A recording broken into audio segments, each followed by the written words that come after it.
Good afternoon. Welcome to the August 25th, 2009 Housing Authority meeting.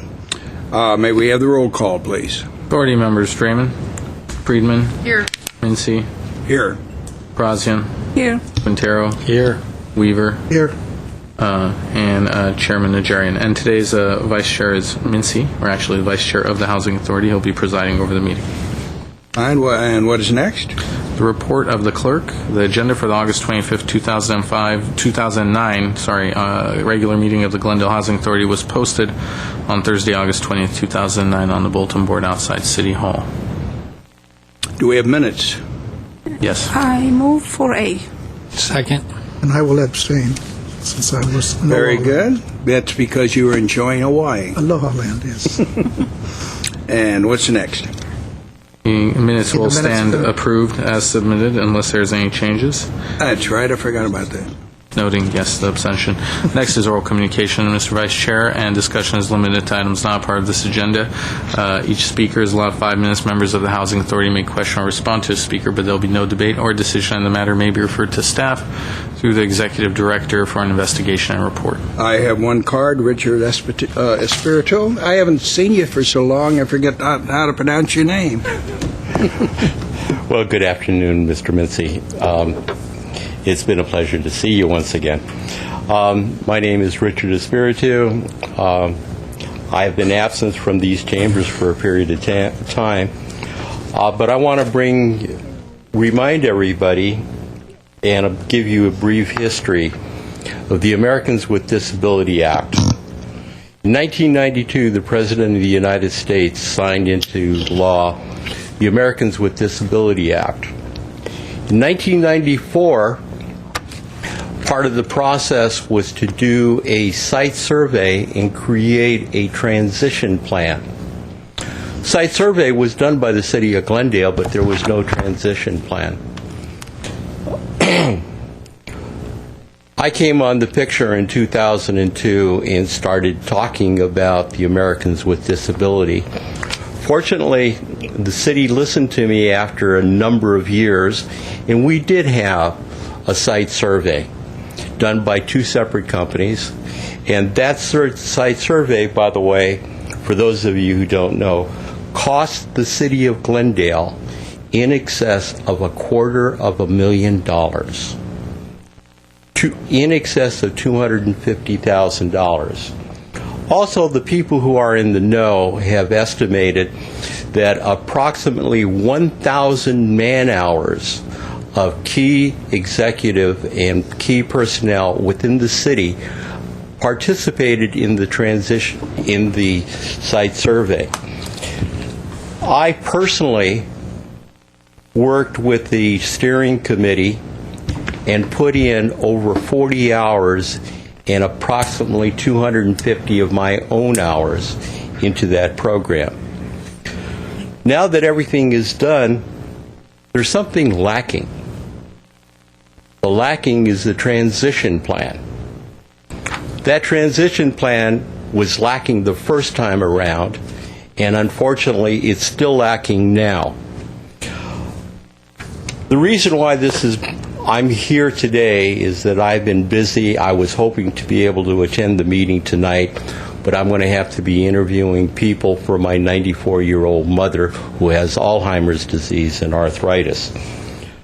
The reason why I'm here today is to talk about an issue. There was a program, and by the way, ADA requires facilities, programs, and events to comply with the Americans with Disability Act. There's a new program that got started here in the city of Glendale. At the beginning, I thought it was kind of frivolous, but after reviewing more of it, I found that there was a lot of merit to it. And that's the neighborhood gardens. Unfortunately, the neighborhood gardens, and I went to Monterey Street, that facility is not ADA compliant. The assistant chair today could not participate because of the way the place is constructed. There is no paved paths. There is also very low bins to do the gardening.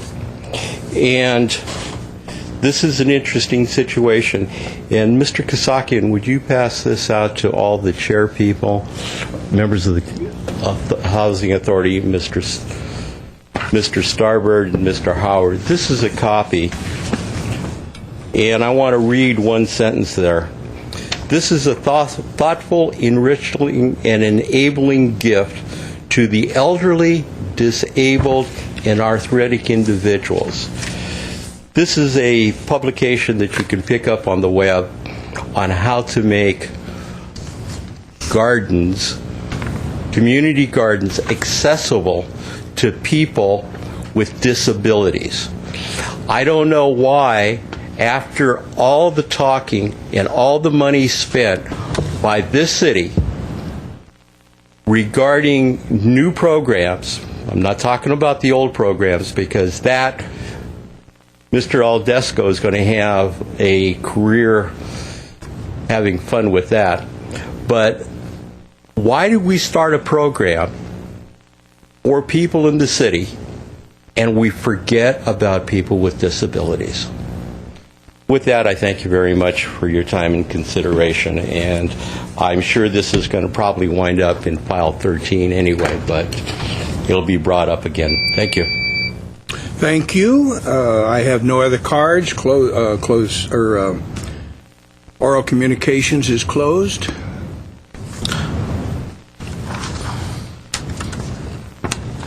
What's next, please? Are there any authority member or staff comments? Mr. Weaver. I'm just curious, Starbird, anybody on staff can verify the figures that Mr. Spiritu put out? I mean, I don't have the numbers off the top of my head. I don't know if they're realistic or what. You mean in terms of the site? Well, we spent Evaluation? $250,000, Site 1,000. survey? I can't confirm or. I mean, we hear so much here. They're supposed to be factual numbers, and we find out they're not. I'm just curious if. I can't say. Okay. We will get you the numbers. Ms. Friedman. Yeah, I have a question for the city attorney. Certainly, if we're going to have public gardens, it's important that they be accessible to everybody. With something like a community garden where they're not open to the public, where only people who are members, who are paying for those plots, even have a key, do you have to make them accessible, let's say, to people in wheelchairs, even if you have no people in wheelchairs who have keys? Or is it only at the point where somebody asks for a membership that you then would need to retrofit it for them? How does that work legally? Well, at this point, the answer is going to be maybe, and I'm going to turn it over to staff, and we're going to get you a written document that reflects just what the requirements are. And under those circumstances and under other circumstances as well, if it's completely open to the public or if it's membership only. But we'll certainly provide that, not only under ADA, but under the Fair Employment and Housing Act, which is essentially the California equivalent. And the other thing is, and I don't quite know how it works with the Monterey Community Garden, the city owns the land, but the garden itself was installed by a third party who's not a city group. So it's not the city's garden. The city has done a ground lease to a nonprofit. So I also don't know, I'd like to know what the legalities of that are as well. But we'll have every scenario and then some. I might even have staff contact you and work with community development and or yourself and get all of the facts so that we can respond appropriately to every one of those questions. And we'd like to be notified here at the Housing Authority also. It'll be in writing. It's and probably we'll distribute it to everyone. It's probably a shame, that Mr. Spiritu hadn't have gone to the Kiwanis and to Glendale Clean and Beautiful and all the groups who made up the volunteers who installed the garden using all volunteer labor, because with his expertise, I think he would have been maybe a great help to them to doing this in a way that he feels would have been more ADA compliant. So maybe for the next garden, he'd like to help them out. Thank you. And I have a question about the community gardens. Is there age restriction for the community gardens? I mean, for the teenagers. I have teenage neighbor. He wants to participate, but Not to my knowledge. I don't believe there's an age restriction. no. Nope. Is there still room? Nope, not on that one. Hopefully we'll have more. That one has a waiting list, just to show you how many people are interested in them. Yes, Well, Mr. Draymond. my colleague, Ms. Friedman, is very nice, and you said what you had to say very nicely. I guess I'm not so nice, and not today anyway, not so nice. There's a reason why Mr. Espiritu didn't go to the Kiwanis and the various other organizations, because it doesn't have the effect he wants. The effect is to find a loose thread on the edge of a perfectly fine, excellently run program and see if we can spin it into a controversy.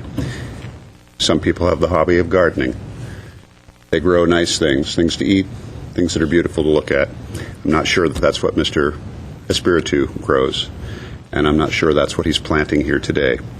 There are a great many issues out there that actually do involve ADA issues, ADA compliance issues that are of significance and importance.